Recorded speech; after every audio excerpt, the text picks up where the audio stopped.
Today we are talking about how to win your slip and fall file.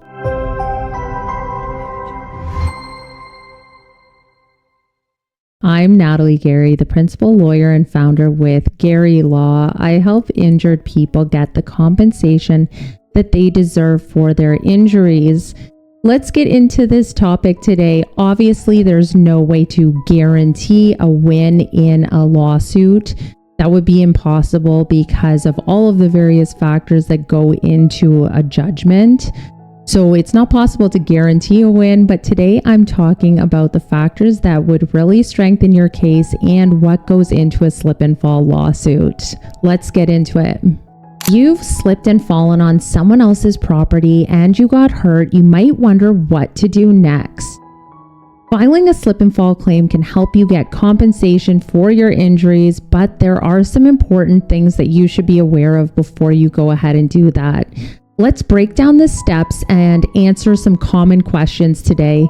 If you have more questions, please feel free to reach out to me at gerrylaw.ca or leave a comment below and I would be happy to address your question.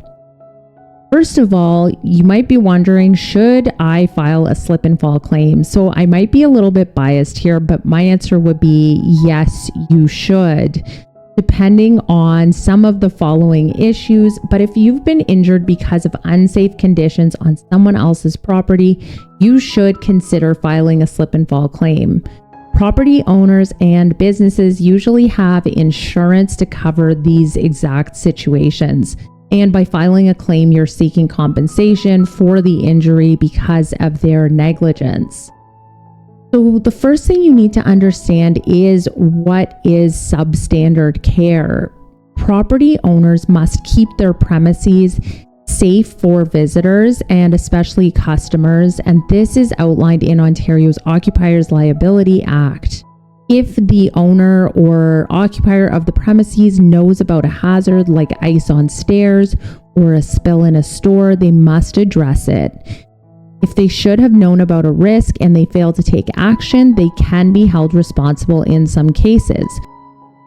For example, grocery stores must regularly check for spills. If they don't clean up a spill or a piece of fruit and someone slips, and their maintenance records don't show that they were regularly checking for these issues, the store could be held liable.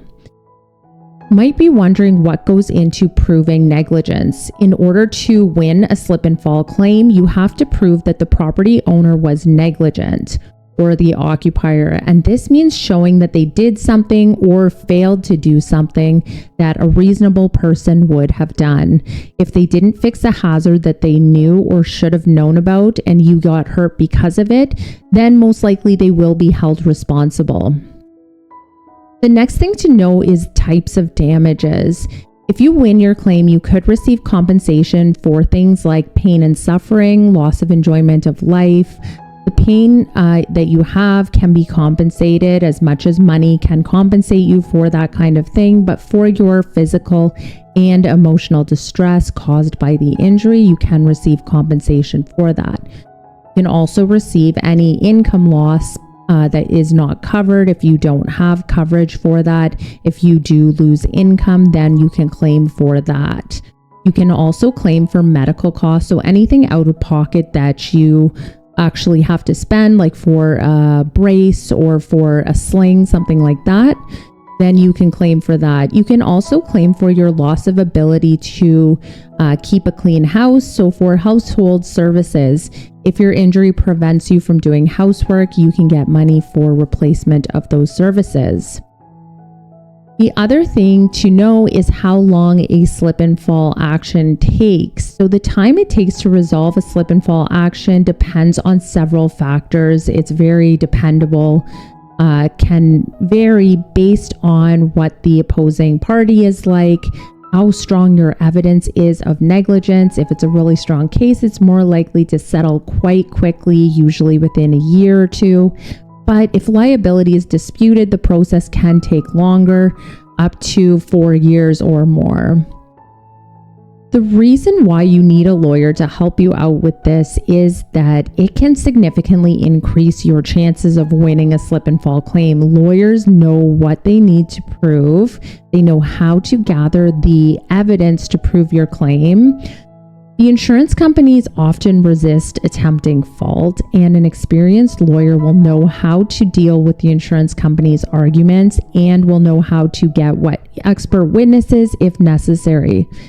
In terms of proving damages, a lawyer can also be very helpful in ensuring that you get fair compensation by accurately calculating the losses and presenting a strong case to the insurance company so that they won't be denying your claim.